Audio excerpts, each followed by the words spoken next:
Let's do a close inspection of the car, and we got some loose plastic here. I'm going to do the right thing and pretend I didn't see that. So moving on.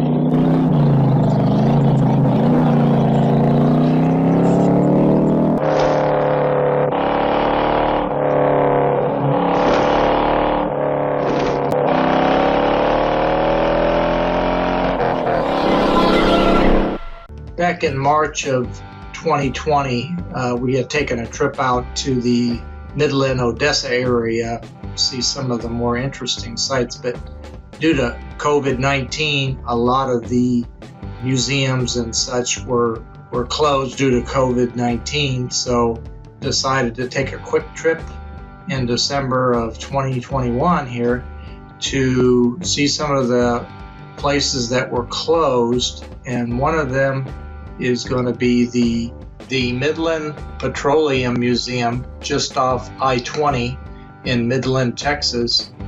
This museum is not just about oil and gas, it's also about racing cars. Housed inside this museum is located the Chaparral Gallery exhibit. In 1962, Jim Hall and Hap Sharp started a small racing team in Midland, Texas. They named it Chaparral Cars after the Spanish word for roadrunner. The cars on display will be the Chaparral 2, which was the first racing car designed by Jim Hall, which won 22 of 39 races.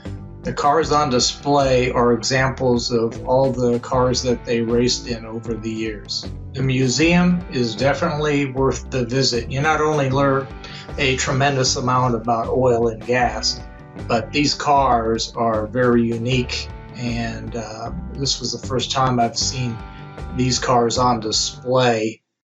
This is the Petroleum Museum in Midland, Texas, and it's not about oil and gas exclusively, it's also about racing.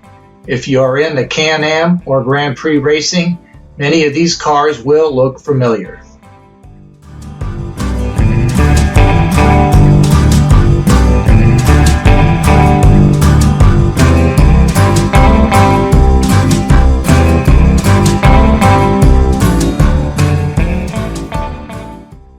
This 1963 Corvette 2 was an experimental car between GM and Chaparral Racing. GM wanted to see if they could build a mid-engine Corvette using an all-new aluminum V8 327 engine with a 1-speed transmission. This car was capable of reaching 198 miles per hour at the proving grounds.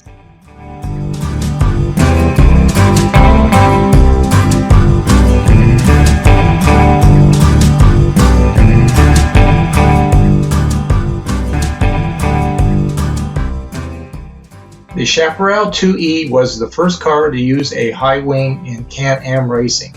This greatly increased the downforce on the car, giving it more grip.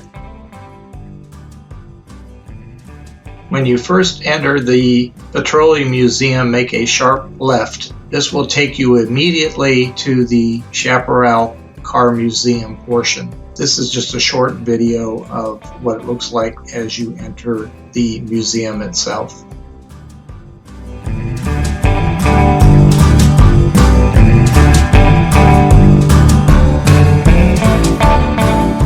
Just back from a 1,600-mile trip to Big Spring, Texas and back, and we're just going to do a quick assessment on this car to see if we have any issues. Looking down the side of the car, I kind of noticed the other day that we got a loose piece of plastic associated with the aero kit here, and so I'm going to be fixing that. Moving around to the back end of the car. Doesn't look like there's any issues there. Everything looks good there. Looking down at the tires here. In most states, a tread depth of 2/32 or 1/16 of an inch to pass the safety inspection is the norm. Here we have a depth of 4/16 when measured with a tape measure, or if you can clearly see all of George Washington's head, it's time to replace the tire. Normal wear. tread wear on all the tires.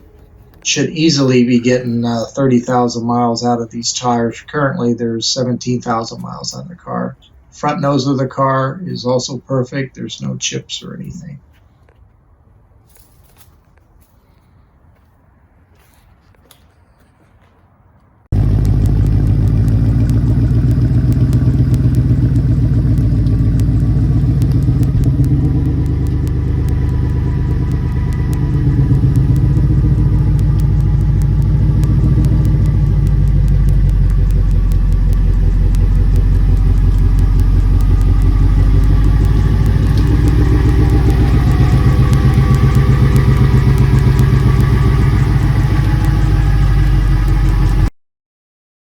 If you just happen to be near Big Spring, Texas area at Christmas time, check out the lights at Comanche Trail Park.